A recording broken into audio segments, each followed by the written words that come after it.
Bonjour et bienvenue au Forum Radio J dont vous êtes l'invité Olivier Klein. Bonjour. Bonjour. À 2 jours de la présentation du projet de réforme des retraites par Elisabeth Borne, qui prévoit un probable report de l'âge de départ à 64 ans, les syndicats et la gauche font monter la pression. Laurent Berger écarte, c'est aujourd'hui dans JDD, tout deal avec la CFDT. Est-ce à dire que ce mois de janvier est celui de tous les dangers? Sommes-nous à la veille d'un vaste mouvement social, voire à une paralysie du pays? Et puis au-delà, comment répondre aux attentes des Français en matière de pouvoir d'achat, d'offres de santé ou de politique de la ville et du logement? On rappelle que vous êtes justement le ministre de la Ville et du Logement. Mais pour commencer, Olivier Klein, la commémoration des massacres de Charlie Hebdo et de l'hypercachère et aussi de l'assassinat de la policière Clarissa Jean-Philippe. 8 ans après, que reste-t-il de l'esprit Charlie? D'abord, permettez-moi de rendre hommage à ces 17 victimes pendant ces 3 jours sanglants de janvier 2015 qui sont encore dans toutes les mémoires.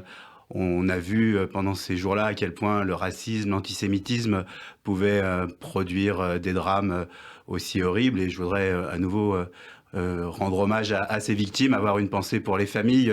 En même temps qu'on est en train de se parler, à Livry-Gargan, tout à côté de chez moi, il y a une cérémonie d'hommage à Ahmed Merabet, qui est un enfant de la Seine-Saint-Denis. Je connais une partie de sa famille. Vous avez été maire de Clichy-sous-Bois, hein? Oui, j'ai été maire de Clichy-sous-Bois.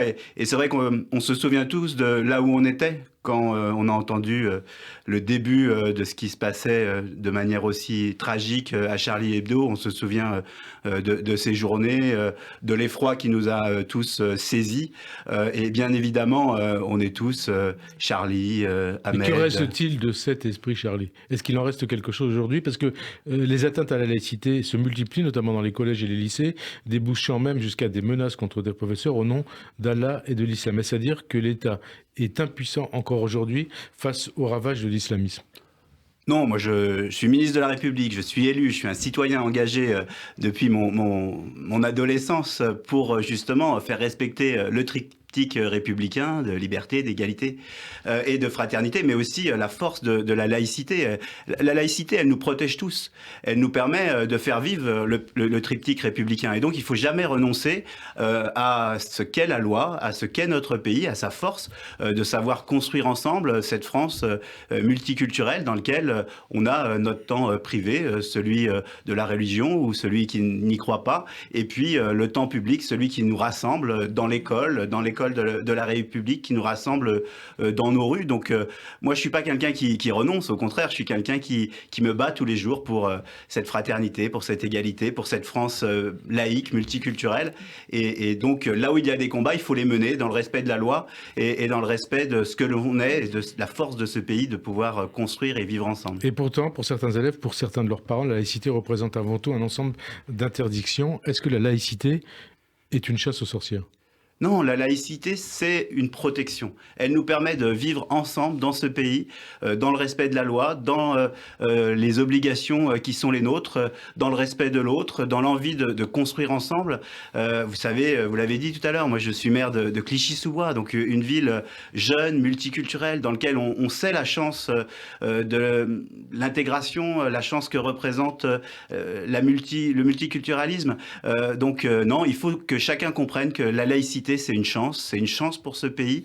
Elle a permis à faire que la France est la France, que la République soit la République. Et à chaque instant, comme citoyen, je crois qu'il faut défendre cette laïcité et la grande majorité des Français la défendent. Et ceux qui se battent contre, eh bien, on doit être tous ensemble pour dire c'est ça la France, c'est cette force d'être ensemble dans nos différences, mais surtout dans ce qui nous rassemble. Clichy-sous-Bois, Seine-Saint-Denis, est-ce que ça vous parle, cette notion de territoire perdu de la République? Faut-il considérer la Seine-Saint-Denis, puisqu'on en a parlé, comme l'un des territoires perdus de la République, au sens où la laïcité est remise en cause et aussi où l'antisémitisme est une donnée de la vie quotidienne des Juifs qui y habitent ou qui y ont habité? Il n'y a pas de territoire perdu pour la République. Sinon, ça serait insupportable. Et bien évidemment... En tant que maire de Clichy-sous-Bois, vous n'avez pas vécu ça? On a vu les fractures territoriales, on les voit encore. Si je me suis engagé en politique depuis de si nombreuses années avec Claude Dillain et de nombreux élus à Clichy-sous-Bois et en Seine-Saint-Denis, c'est pour faire vivre et montrer la force de ce territoire. Le président de la République le dit souvent, c'est en Seine-Saint-Denis qu'il y a la force de la jeunesse. C'est en Seine-Saint-Denis qu'on produit le plus d'emplois. C'est en Seine-Saint-Denis qu'on va accueillir les Jeux Olympiques dans quelques années. L'antisémitisme, évidemment, est insupportable. Vous savez, moi, Moi, je suis un petit-fils de la Shoah. Mon histoire, ma culture m'a permis évidemment de voir à quel point cet antisémitisme était insupportable et pouvait produire des drames. Mais mon combat, c'est justement le combat contre les fractures, faire qu'on vive ensemble, et j'y crois. Sinon, il y a longtemps que j'aurais renoncé, et au contraire, plutôt que de renoncer, je continue à me battre pour qu'il n'y ait pas de territoire perdu, et au contraire, qu'on montre que ces territoires sont une chance pour notre République, une chance pour notre pays. Vous dites je suis un petit-fils de la Shoah, parce qu'on va préciser les choses. Hein. Vous avez une partie de votre famille qui est d'origine juive polonaise, et l'autre de Hongrie. Vous avez encore de la famille en Hongrie, et une grande partie, je crois, de votre famille a été déportée. Oui, malheureusement, ça fait partie de mon histoire, de la dureté de ces temps. Du côté de ma grand-mère, il n'y avait plus personne que mes 2 grands-parents, parce qu'ils sont tous morts en déportation. Ça a laissé des traces chez vous ? Ça vous a marqué? Ça a marqué vous savez, votre engagement politique? des morts sans sépulture, ça laisse des traces dans toute une famille, bien évidemment. Mon engagement, il est celui de l'égalité, depuis toujours. Mon père était un militant communiste, et il m'a donné le goût de militer.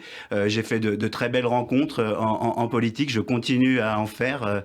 Emmanuel Macron en est une, et il y a eu d'autres rencontres. L'envie de militer, pour moi, ça a toujours été une envie d'égalité, de protéger les habitants des quartiers populaires. Et cette histoire personnelle qui est la mienne et qui doit rester personnelle, évidemment, elle est aussi constitutive. Vous avez été confronté à l'antisémitisme pendant votre carrière politique ? Non, fort heureusement, ni pendant ma carrière politique, ni pendant mon enfance. Ça fait pas partie de ce qui m'a touché moi personnellement, mais oui, je vous l'ai dit, ma famille y a été plus que confrontée. Elle y a été malheureusement dans sa chair touchée. Et donc ça, forcément, on en a parlé. De mort sans sépulture, ça marque. Ah oui, ma grand-mère n'a jamais pu se recueillir sur la tombe de son frère, de ses parents. Alors, dans ce contexte, on parlait de l'islamisme, de montée, de progression de l'islamisme, une montée justement de l'antisémitisme en France depuis 2005 et l'assassinat d'Ilan Halimi, enlevé, torturé et tué parce que juifs. 11 Français juifs ont été assassinés parce qu'ils étaient nés juifs. Est-ce qu'on peut dire que l'antisémitisme est plus que jamais redevenu un mal français, Olivier Klein ? Il faut combattre toutes les formes de racisme, il faut combattre l'antisémitisme, et le gouvernement est à l'œuvre. Ma collègue Isabelle Rome va lancer beaucoup d'initiatives concrètes le 30 janvier, c'est dans quelques jours, et elle y travaille d'arrache-pied. Le gouvernement est mobilisé, la société civile est mobilisée contre tous ces actes insupportables que sont les différents actes racistes, antisémites, homophobes que notre pays peut connaître. C'est tous ces actes qui excluent que l'on doit commettre, et bien sûr l'antisémitisme en particulier. Et tous les racismes, comme vous le dites. Hein, absolument, tous les racismes sont insupportables quand on est un démocrate. Robert Badinter, qui était l'invité, c'est le 18 décembre dernier de l'émission Les Enfants de la République sur Radio J, il a dénoncé un antisémitisme camouflé en antisionisme provenant d'une partie de la gauche. Il dit derrière les attaques contre le sionisme, il y a l'antisémitisme. Est-ce que vous faites la même analyse que lui, vous qui venez de la gauche et du Parti socialiste? Il n'y a pas de degré dans l'antisémitisme. La France est un ami des Israéliens, est un ami des Palestiniens. Il n'y a pas de petit, de bon.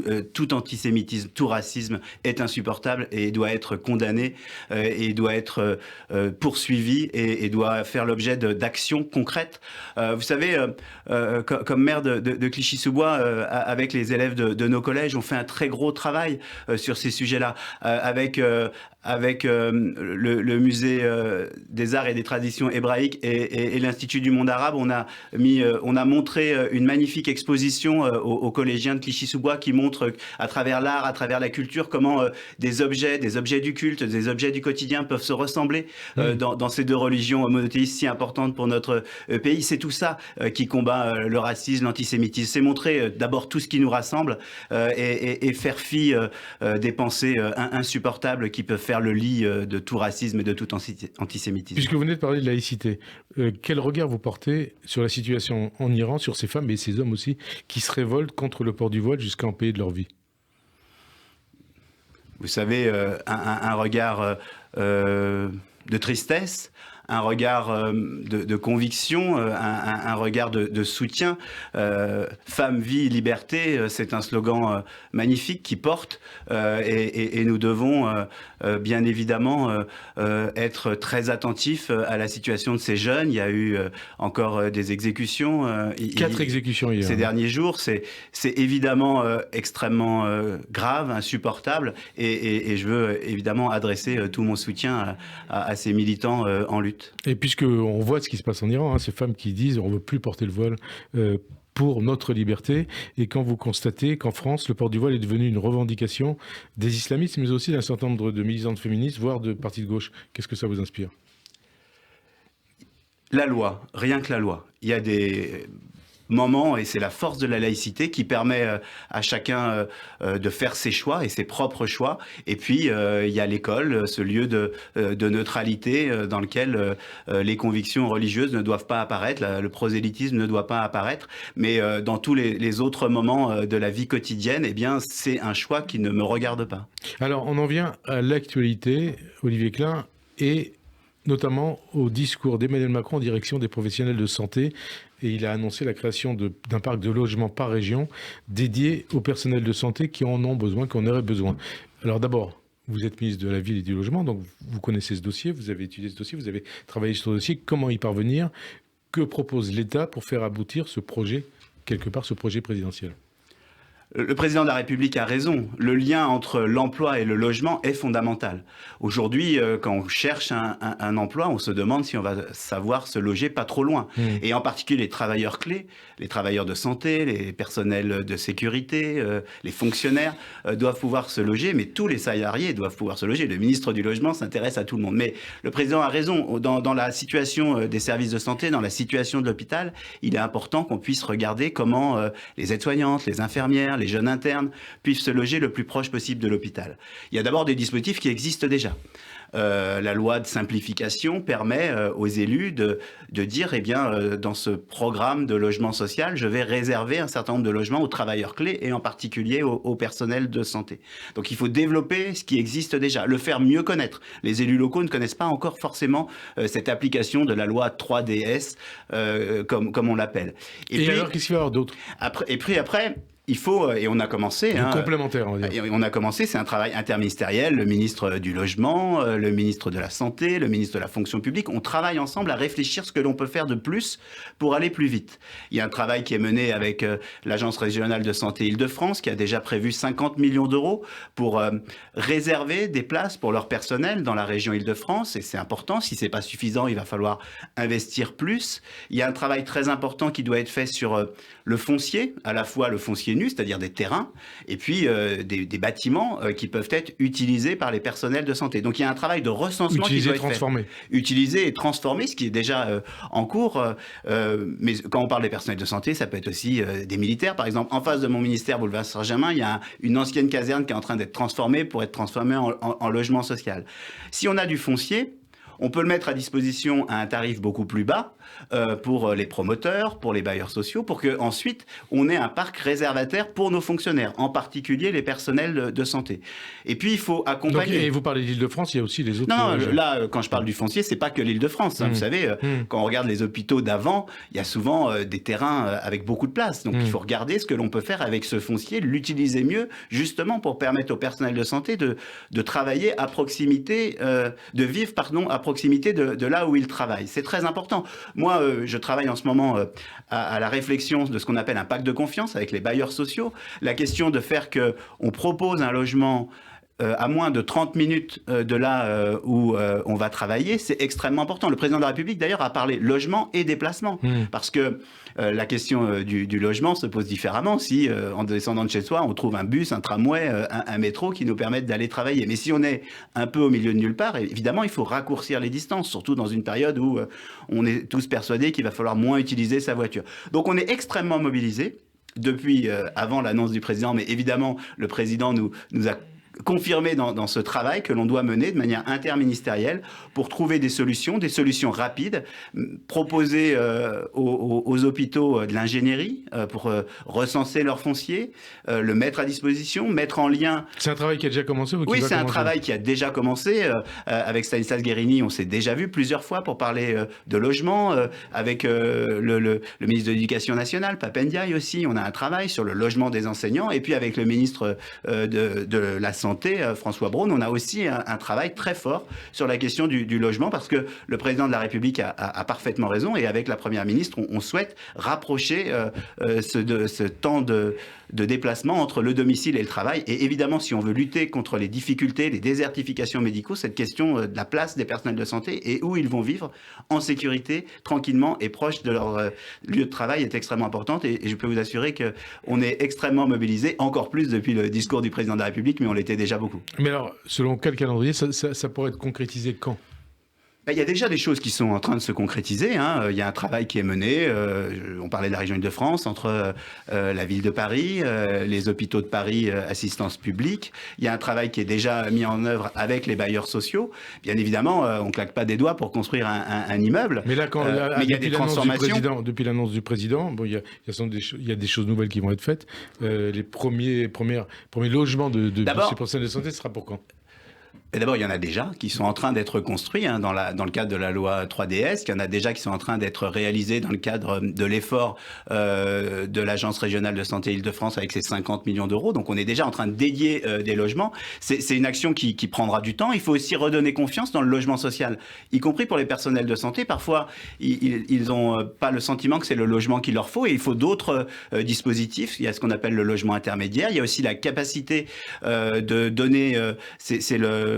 Vous savez, quand on prend un logement privé, il faut une caution. Il y a la garantie Visale qui doit être ouverte encore plus au personnel de santé, notamment ceux qui ont plus de 30 ans. Aujourd'hui, la garantie Visale, elle a un certain nombre de limites. Et bien, s'il faut ouvrir ces limites, on les ouvrira pour les personnels de santé, pour répondre à l'invitation du président de la République, parce qu'on a besoin de ces personnels dans les hôpitaux, bien évidemment, et tous les personnels, aides-soignantes, infirmiers, médecins, jeunes médecins, pour qu'ils aient envie de rester dans nos régions. Et d'ici la fin du quinquennat, il y aura combien d'appartements disponibles pour les personnels de santé ? C'est difficile de vous le dire comme ça, en nombre. Par exemple, si je reprends, je suis désolé de rester sur la région Île-de-France parce que c'est un travail qui a déjà commencé, c'est entre 3 et 5 000 logements avec les 50 millions d'euros que l'ARS Île-de-France a mis en place, qui devront, dans les 3 années qui viennent, être mis en place pour la région Île-de-France. Et ce qu'on fait en région Île-de-France avec l'ARS, eh bien, on va le faire avec toutes les ARS, avec tous les personnels pour tous les personnels de santé partout.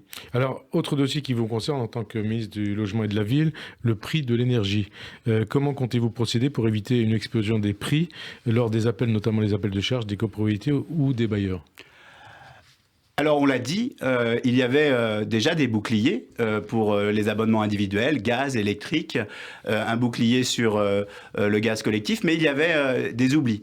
Et là, je peux vous l'assurer, tout ce qui a été possible de faire, et c'est vraiment une annonce que je fais aujourd'hui, tous les boucliers sont en place. Un bouclier... Précisez-nous les choses alors. Oui. Il y avait, et je le dis aussi... Et quand vous parlez d'oublis, c'était quels oublis ? Il y avait un trou dans la raquette, si j'ose dire, sur le chauffage gaz électrique. Et il a fallu reprendre ça, parce que ça concernait peu de logements, mais évidemment, tout le monde doit être protégé, et c'est l'objectif du gouvernement d'Elisabeth Borne, de protéger tout le monde. Et donc, depuis le 31 décembre, les décrets sont passés, et les gens qui ont un chauffage gaz électrique, que ce soit dans le logement social ou dans la copropriété, ont un bouclier qui va leur permettre d'être protégés et faire qu'il n'y ait pas une explosion des prix. Et on a ajouté aussi un bouclier pour les parties collectives, parce que vous savez, quand on rentre dans le hall de son immeuble, la lumière s'allume, etc. Et là donc aussi, c'est des charges. Ouais. C'est des charges qui sont ensuite à attribuer aux locataires ou aux copropriétaires. Et tout ça a été pris en compte par des boucliers. Il n'y a plus aucun trou dans la raquette. Je l'annonce aujourd'hui, tous les trous dans la raquette ont été obligés. Ça ne veut pas dire que pour certains, il n'y aura pas des augmentations, mais des augmentations limitées. Sans l'effort du gouvernement, on aurait pu avoir des x10, x20 d'augmentation. Et là, on sera à combien ? Plus 15%, plus 20%? Alors 15%, ça a été annoncé. Et ce que je veux dire aussi, c'est que ces boucliers sont rétroactifs depuis la période antérieure et ils vont couvrir aussi l'année 2023. Donc là où il y a eu des appels de charges trop importants, eh bien il y aura des régularisations de charges pour que les gens n'aient pas à payer plus que ce qu'ils sont dus. Et pour les copropriétés ou les bailleurs qui ont pris des abonnements électriques ou gaz trop chers, eh bien il y a un travail qui est mené avec les énergéticiens, comme il est mené aussi pour les entreprises, pour les boulangers, etc. C'est les mêmes principes. On va travailler avec les énergéticiens pour qu'ils aient des prix qui ne soient pas insupportables pour les copropriétés, pour les bailleurs. Ça veut dire pas au-delà de, comme pour les boulangers, 200 et quelques euros. Oui, alors c'est pas les mêmes modes de calcul parce que c'est pas les mêmes types d'abonnements, mais en tout cas, on a aussi un travail très fort que l'on mène avec les énergéticiens. Vous avez un chiffre en tête? Quel serait le montant de... Non, parce que vous savez, les abonnements étaient très différents. Certains, avec l'ouverture de la concurrence, certains avaient pris des abonnements très bas, notamment au gaz, bien en dessous du taux gelé aujourd'hui. Donc pour certains, il y aura des augmentations, mais sans l'effort du gouvernement, ces augmentations auraient été bien plus importantes. Et je tiens à le dire, tous les problèmes ont été réglés et un décret du 31 décembre couvre l'ensemble des boucliers. Comme parfois on m'a fait redire la même chose dans des émissions de télé, aujourd'hui tout est réglé et même si ça sera dur, parce que la période est difficile et c'est un enjeu fort du gouvernement, le pouvoir d'achat de nos concitoyens. Comme ministre du Logement, j'ai fait voter à l'Assemblée une augmentation des APL. On ne dit pas que la situation n'est pas difficile pour nos concitoyens, mais en tout cas, grâce aux efforts du gouvernement, elle est la moins difficile possible. En ce qui concerne les boucliers tarifaires, c'est quoi l'enveloppe qui a été prévu par le gouvernement? C'est plusieurs milliards d'euros, c'est des boucliers qui viennent s'additionner, mais c'est un effort considérable pour le gouvernement. Alors au passage, puisqu'on parle d'électricité, les risques de coupure d'électricité pendant l'hiver, elles sont désormais derrière nous? C'est exclu cet hiver? Écoutez, il faut continuer les efforts de sobriété. Moi, je trouve que les Français ont eu un comportement admirable depuis ces annonces. Les efforts de sobriété, on doit tous les porter, on doit tous continuer à les porter. Là, on est à nouveau dans une période où les températures sont clémentes, mais on ne sait pas ce que la suite de l'hiver nous réserve. Et donc, il faut continuer à faire ces efforts de sobriété parce que c'est notre intérêt à tous. Et si il devait y avoir des coupures, je crois que nous y sommes prêts. Vous croyez que c'est toujours possible? Personne ne peut dire que ce n'est pas possible. En tout cas, le gouvernement s'y est préparé, les préfets s'y sont préparés, les collectivités locales s'y sont préparées. Et soyons prudents, mais surtout continuons tous les efforts de sobriété. Regardons le moment venu l'application EcoWatt si c'est nécessaire pour que les matins où il y a un risque, eh bien, on soit encore plus fort sur nos efforts de sobriété. Alors, une polémique vous a opposé avant Noël à Yann Brossa, l'adjoint d'Anne Hidalgo à la mairie de Paris, à propos des aides aux sans-abri. Vous critiquiez la méthode de la mairie de Paris. La mairie de Paris est-elle à la hauteur dans ce domaine? Faut-il, comme le dit Brossa, aller encore plus loin que le fait le gouvernement et réquisitionner des bâtiments privés vacants? Vous savez, sur un sujet aussi grave que l'hébergement d'urgence, celui des familles Donc avec... on parle des sans-abri, hein? Oui, celui des familles et des enfants. Et celui des familles avec des enfants à la rue. Je crois que les polémiques n'ont pas lieu d'être. La mobilisation du gouvernement sur ce sujet-là, elle a été totale. Ma mobilisation, si j'ose dire, elle a été totale. On a maintenu les 200 000 places d'hébergement d'urgence en 2022 et en 2023. C'est un effort considérable. C'est près de 5 millions d'euros que l'État dépense chaque soir pour accueillir les plus fragiles. Et oui, il y avait encore parfois des familles à l'abri. Et moi, je refuse les polémiques, j'agis. On a mobilisé un château à Grignon pour ouvrir des places. On a discuter avec les villes pour ouvrir des gymnases. Lorsqu'on s'est rendu compte que ce n'est pas suffisant, j'ai demandé au préfet de région d'ouvrir le hall de la préfecture de région. On a ouvert à la Villette un hall d'exposition qui ne passait pas par le 115, par le SAMU social, pour que toutes les maraudes de Paris et de la Petite Couronne, lorsqu'ils trouvaient des familles avec des enfants à la rue, ils les amènent directement en ce lieu. Les premiers soirs, il y avait encore des centaines de places. Donc les polémiques sont inutiles.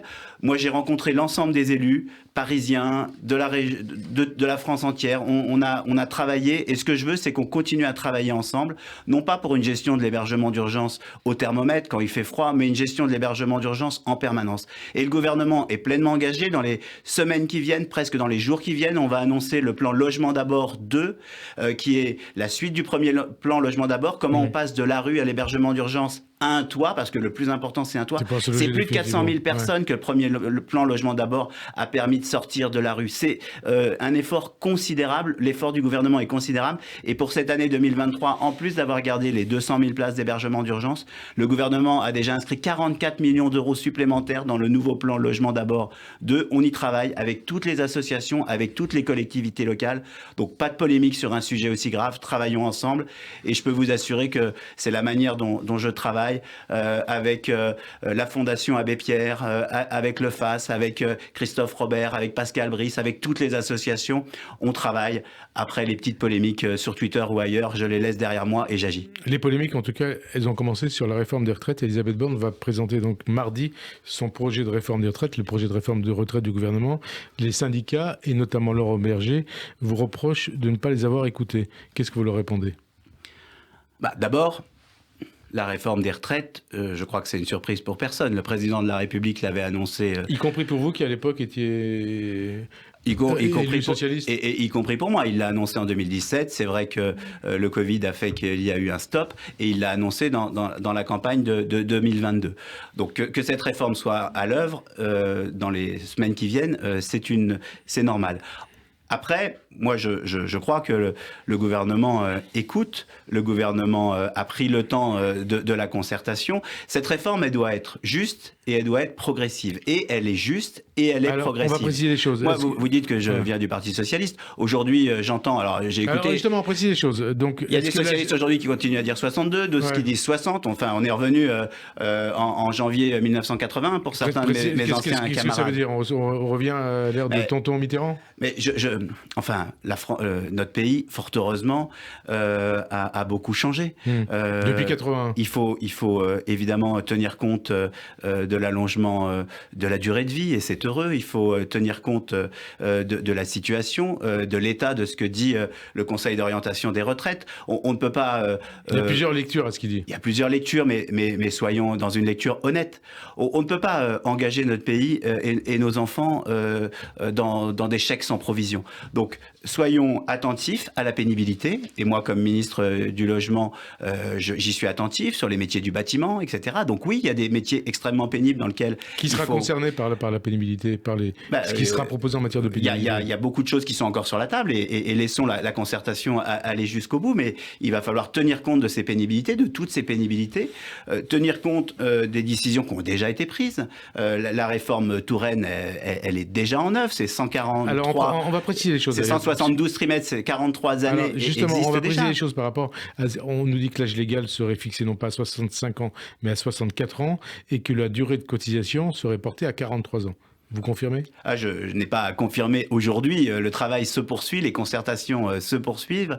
La Première ministre va faire des annonces. Je les laisse continuer à travailler. Je ne doute pas que la concertation aura lieu jusqu'à la dernière minute. La présentation au Conseil des ministres aura lieu fin janvier, le 23 janvier. Les annonces par la Première ministre auront lieu le 10 janvier. On n'est encore que le 7 ou le 8, je ne sais même plus. Mais le 8. On est le 8, donc laissons le travail se poursuivre. Ce travail de concertation qui est si important dans une réforme aussi importante qui doit être juste, progressive, et je ne doute pas qu'elle sera juste et progressive. Alors, qu'en sera-t-il des carrières longues ? En clair, s'agira-t-il d'une réforme uniforme ou d'une réforme à la carte ? Écoutez, il y a forcément à tenir compte des carrières longues. Il y a à tenir compte de manière très importante de la pénibilité et je crois que ça fait vraiment partie du cœur de la réflexion. Il faut de l'équité. comme en tout. Je crois que cette réforme sera juste, équitable, et elle permettra de protéger. Le plus important, c'est de protéger la retraite par répartition. Le plus important, c'est d'augmenter les petites pensions. Et les petites pensions, enfin, c'est vraiment quand on est maire d'une ville comme je l'ai été, populaire, je vois ces petites gens qui ont des petites pensions et qui sont parfois à 600, 700 euros, voire voilà, et qui sont souvent présents dans nos centres d'action sociale, à qui on donne des aides, énergie, des colis, etc. Donc, que cette réforme soit juste. Et qu'elle permette d'augmenter les petites pensions, c'est très important. La pension minimale à 1 200 euros, est-ce qu'elle sera dans la réforme et selon quel calendrier ? Écoutez, ne me faites pas... je suis ministre de la Ville et du Logement. Je ne suis pas associé aux concertations. Ces concertations... Vous souhaitez ou pas que ce soit dans la réforme, la pension minimale à je crois que ça fait partie du programme du président de la République, les petites pensions. Donc, je pense que la parole du président de la République sera respectée dans cette réforme. Autre chose, dans ce que vous avez dit au départ, je comprends que vous reprenez à votre compte l'argument développé par Ixiotiste aujourd'hui en JDD, qui dit que la situation budgétaire, démographique et économique impose cette réforme. Oui. Enfin, vous savez, quand on relit le préambule de la réforme Touraine, il est fait référence au Conseil d'orientation des retraites et au déficit prévisible. Donc, moi, je avec dis... un rapport qui évolue tous les 3, 6 ou mois. Oui, mais enfin, j'ai pas le sentiment que ce rapport s'améliore. Et donc, ce qui a été le guide de cette réforme, qui est reprise aujourd'hui, très, très probablement, avec cet objectif des 43 années, ces 172 trimestres, qui était déjà annoncé au moment de la réforme, n'était pas tombé du ciel. C'était lié à une situation parce que si on veut préserver ce qui est juste, c'est-à-dire les retraites par répartition, on a besoin de cette réforme, j'en suis certain, et c'est l'essence même de mon engagement, c'est cet engagement d'équité et de solidarité. Est-ce à dire qu'il y a un deal possible avec LR sur cette réforme des retraites ? Moi, je sais pas si le mot deal convient. Je pense que cette réforme, elle est nécessaire pour ce pays. Elle est nécessaire pour l'avenir de nos enfants. Il y a tellement de choses à faire pour ce pays, pour l'avenir de nos enfants. On a parlé d'écologie, on a parlé de logement. Et oui, il faut réformer les retraites pour protéger la retraite de nos enfants. Et pourtant, la NUPES, PES compris, ont pour projet, vous en parliez, vous faisiez allusion il y a quelques minutes, au départ, la retraite à 60 ans. Est-ce que vous comprenez cette aspiration à partir de la retraite à 60 ans de la gauche? Écoutez, moi je pense qu'il faut arrêter de mentir à nos concitoyens. Anne Hidalgo, candidate à l'élection présidentielle, parlait d'une retraite à 62 ans. J'ai écouté le débat du Parti socialiste il y a quelques jours. Un seul disait 60, alors qu'il y a quelques semaines, il disait autrement. Oui, et il a voté la réforme Touraine. Donc moi, voilà, je pense qu'il faut arrêter de mentir à nos concitoyens. Il faut les protéger. Il faut prévoir ce que sera la retraite de demain. Et la réforme que proposera le gouvernement dans quelques jours sera une réforme juste, utile et nécessaire. Mais surtout, elle sera juste et progressive. Est-ce que ça veut dire que, puisque vous critiquez la position du PS, que le PS et la gauche sont aujourd'hui hors sol ? Sur ce sujet-là, je pense qu'il mentent à nos concitoyens en leur faisant croire qu'il y a de l'argent magique et qu'on peut faire tout et n'importe quoi. Moi, je reste évidemment un homme de gauche, attaché au progrès, attaché à des réformes sociales, attaché à des minima, attaché à lutter contre les fractures territoriales dont on parlait tout à l'heure. Mais je crois que si on ment à nos concitoyens, on prend des risques. On prend des risques pour l'unité de ce pays. On prend des risques pour la construction d'une France plus juste. Et donc, ce n'est pas utile et c'est même dangereux par moment. Question technique, est-ce que le recours au 49.3 permettant une adoption sans vote de la réforme des retraites est évitable ? Je crois que la Première ministre l'a démontré depuis plusieurs mois maintenant. Elle souhaite le dialogue, elle souhaite la construction d'un chemin commun et c'est de sa responsabilité de voir le moment venu quel est le bon chemin. Est-ce que cette réforme, puisqu'il y en a eu plein, il y a eu un certain nombre de réformes des retraites, ça sera la dernière ou il y en aura d'autres après ? Écoutez, si on en croit les spécialistes, elle doit permettre de construire une réforme sur le long terme, une réforme progressive. Je tiens à le rappeler, hein, les effets de cette réforme, sur les 10 ans à venir, c'est sur les 10 ans à venir. Enfin, d'ici à 2032. Voilà, c'est quand même quelque chose qui nous permet de voir loin. Et alors, est-ce qu'elle permettra aussi, cette réforme, de réformer des politiques publiques en dehors de la retraite, et notamment peut-être de la politique de la ville au sein de vos domaines de compétences ministérielles? La politique de la ville, elle mérite d'être continuée parce qu'elle a produit beaucoup d'effets. Comme ministre de la ville, moi, je me suis... Mais est-ce que ça sera à partir du produit de cette réforme des retraites qu'on pourra financer d'autres dépenses publiques? Les dépenses publiques, elles doivent se financer. Les politiques publiques, pardon. Elles doivent se financer de manière collective. En tout cas, comme ministre de la ville, je suis très engagé à construire ce que le président de la République a appelé dans la campagne Quartier 2030, c'est-à-dire un programme très ambitieux pour les quartiers populaires, faire que les quartiers populaires soient encore plus une chance pour ce pays, des quartiers dans lesquels les habitants se sentent reconnus pour ce qu'ils sont, pour ce qu'ils apportent tous les jours à notre pays, par leur force de travail, par leur mobilisation, par leur jeunesse. Et donc on va construire avec les habitants des quartiers populaires, tous les habitants des quartiers populaires, eh bien, un projet qui correspond à la réalité de ce quartier. Moi, je ne crois pas à une politique de la ville qui tomberait de Paris et qui soit la même dans un quartier de Nîmes, de Grenoble ou de Mamoudzou à Mayotte. Parce que la politique de la ville, c'est du sur-mesure, ça doit se faire partout. Et donc, on va faire ce travail de construction, de travailler comme on le fait et le faire encore plus entre l'humain, soutenir les associations qui sont magnifiques grâce à leurs bénévoles et qui font la politique de la ville, qui font vivre la démocratie dans nos quartiers. Et puis l'urbain, c'est-à-dire la rénovation thermique des bâtiments. On n'en a pas encore beaucoup parlé, mais pour bien vivre dans son quartier, il faut être fier de son logement, il faut être fier de son quartier. Moi, si j'ose dire, ma pensée profonde sur la politique de la ville, une politique de la ville réussie, c'est une politique de la ville qui permet aux habitants des quartiers populaires, s'ils en ont envie, de quitter leur quartier, mais surtout, leur donner envie d'y rester. Aujourd'hui, ces quartiers populaires, trop souvent, quand ça commence à aller bien, pour soi ou pour son quartier, on a envie d'ailleurs. Eh bien, moi, je crois que... Vous êtes à Clichy-sous-Bois depuis votre naissance, c'est ça, hein? Oui, j'habite...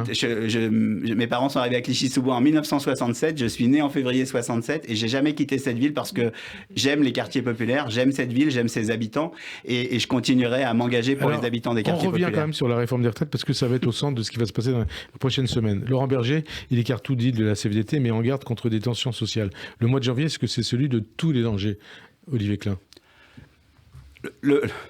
La Première ministre et le Président de la République l'ont dit dans le dernier Conseil des ministres, la peur est toujours mauvaise conseillère. Quand on fait de la politique, on prend nos responsabilités, on travaille pour l'avenir de ce pays. Personne ne prend une réforme pour mettre les Français dans la rue. Si on fait des réformes, c'est parce qu'on pense que cette réforme, elle est juste, qu'elle est nécessaire. Est-ce que cette réforme, cette annonce de réforme, et cette réforme va permettre le feu aux poudres après le Covid, l'épisode du Covid, les grèves dans les raffineries, dans les transports, et aussi l'inflation qui... Laissez-moi terminer. Allez-y. Il y a nécessité d'expliquer. Ouais. D'expliquer en quoi cette réforme, elle est juste, en quoi elle est nécessaire, en quoi elle protège le système par répartition, en quoi elle permettra à nos enfants de prendre leur retraite le moment venu dans des conditions acceptables. Ce qui mettrait le feu aux poudres, c'est notre incapacité de financer les retraites. C'est notre incapacité d'augmenter les petites pensions. Parce qu'il y a des gens qui souffrent dans ce pays. Donc aujourd'hui, on va vers le plein emploi. On est dans une situation qu'on n'a jamais connue économiquement grâce aux efforts qui ont été consentis à la fois par le gouvernement et par nos concitoyens. Donc moi je crois que notre travail, à nous tous, hommes politiques, membres de la majorité, c'est d'expliquer en quoi cette réforme aujourd'hui, elle est nécessaire, en quoi elle a tenu compte, grâce à la concertation, de la pénibilité. Et Laurent Berger, il dit aussi que des choses ont été entendues pendant cette concertation. On sera dans la rue, Mais alors... moi, je respecte le droit syndical, je respecte évidemment la mobilisation des syndicats. Je ne serais pas qui je suis si je n'avais pas ce respect. Mais quand on voit les sondages, 53% des Français sont plutôt opposés au report progressif de l'âge si de on départ vous demande à vous, si on vous demande à vous et à moi, est-ce que vous avez envie de travailler plus longtemps? Je ne sais pas quelle serait votre réponse ou quelle serait la mienne. Moi, je sais, j'ai 56 ans dans quelques semaines, je sais que j'ai encore l'énergie, l'envie, mais évidemment, il y a des gens qui sont usés, il y a des gens qui sont usés, qui ont connu des métiers difficiles, et pour cela, il faut que cette réforme permette aussi de tenir compte de cette pénibilité. Et je suis certain que le travail qui est mené de concertation sur les carrières longues, sur la pénibilité, eh bien, tiendra compte de ça. Aujourd'hui, vous savez, dans le cadre actuel, les départs en retraite sont déjà bien souvent au-delà de 62 ans. On parle de date, on parle d'âge de départ. Mais regardons la réalité. Combien part aujourd'hui dans les plus fragiles à 62 ans réellement? Très peu. Donc, ne nous envoyons pas des âges. Ce que vous dit la gauche, notamment LFI et le PS aussi, c'est que vous allez obliger ceux qui partent et qui sont contraints de partir avant, de partir plus tard. Non, si la pénibilité, alors qu'ils ne sont pas en état de travailler. Si la pénibilité a vraiment été prise en compte et analysée tout au long de leur carrière professionnelle, avec une médecine du travail, une médecine des travails réformée, eh bien, je crois qu'on sera dans des dispositifs qui seront justes. Côté politique, LFI appelle à une manifestation, Jean-Luc Mélenchon, une manifestation le 21 janvier. S'agit-il, puisque vous dites, moi je respecte le droit syndical, mais s'agit-il d'une action politique légitime ou de la récupération politique ? J'ai pas à juger de ça. Le droit à manifester, le droit à s'opposer fait partie de notre Constitution et c'est normal. Ce qui est important, c'est...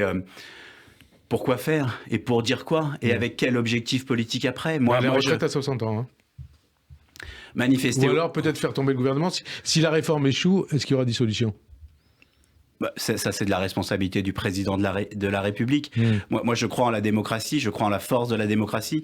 Moi, ce qui me fait peur, c'est l'extrême droite. C'est mon combat de toujours, l'extrême droite. Si on veut aujourd'hui faire le jeu de ceux qui parlent le moins, de Marine Le Pen, retraite à 60 ou 62 ans. Mais si on veut faire ce jeu-là, et demain peut-être lui donner les clés du pouvoir, continuons. Continuons à quoi ? À agiter les peurs, à agiter toutes les peurs. Qui agite les peurs aujourd'hui ? Aujourd'hui, moi j'ai le sentiment quand même que le comportement d'une partie de la gauche, Vous parlez de LFI ? de LFI en particulier, mais du Parti socialiste ? Non, pas tous en tout cas. Mais ce qui est important, c'est de pas faire croire aux Français qu'il y a de l'argent magique. Oui, il y a d'autres politiques, probablement, et heureusement, c'est la démocratie. Mais l'engagement du président de la République, du dépassement, celui dans lequel je me retrouve, de construire une France plus juste, dans lequel on s'intéresse aux habitants des quartiers populaires, dans lequel on s'intéresse au monde rural, dans lequel on fait des propositions, dans lequel, quand le président de la République parle des RER urbains, des modes de déplacement, quand le président de la République parle du logement pour le plus grand nombre, quand le président de la République lance un plan logement d'abord pour les plus fragiles, eh bien on s'engage. Donc on peut être... J'aurais pu faire le choix facile de rester dans l'opposition permanente et de pas m'engager. Moi, j'ai fait un autre choix, celui d'être utile à ce pays parce que j'ai rencontré le président de la République, j'ai vu ce qu'il a fait pour les quartiers populaires depuis 2017. Les CP à 12, les cités éducatives, les vacances apprenantes, les colos apprenantes. Et vous avez dit tout ça, c'est bien. Hein ? Moi, vous savez, quand je suis devenu président de l'Agence nationale pour le renouvellement urbain, il y avait 5 milliards d'euros. Quand j'ai terminé la présidence il y a quelques mois, il y avait 12 milliards d'euros pour les quartiers populaires. Ça veut dire qu'on va pouvoir dépenser, on va pouvoir investir pour ces quartiers 50 milliards d'euros tous ensemble. Eh bien ça, c'est le fruit du travail du gouvernement précédent et du président de la République. Eh bien oui, ça m'a donné envie de continuer à m'engager parce que lutter contre les fractures territoriales, lutter contre la pauvreté, accompagner les plus fragiles, c'est le sens de mon engagement depuis toujours, si j'ose dire, c'est mon parti aujourd'hui, les habitants des quartiers populaires. Est-ce juste de dire qu'Emmanuel Macron joue son quinquennat sur la réforme des retraites, avec la réforme des retraites ? Un quinquennat, ça se joue sur tous les engagements que le président de la République a pris pendant la campagne. Oui, cette réforme, elle est importante pour l'avenir de notre pays, mais il faut s'engager sur tous les sujets, le sujet du plein emploi. Vous savez, moi, je suis désolé de parler encore de mon rôle de maire. Quand je fais... Mais vous n'êtes plus maire ? Non, je ne le suis plus. Mais je continue à être élu à Clichy-sous-Bois parce que je pense que c'est important d'avoir cette attache locale et de rentrer le soir à Clichy-sous-Bois quand je le peux.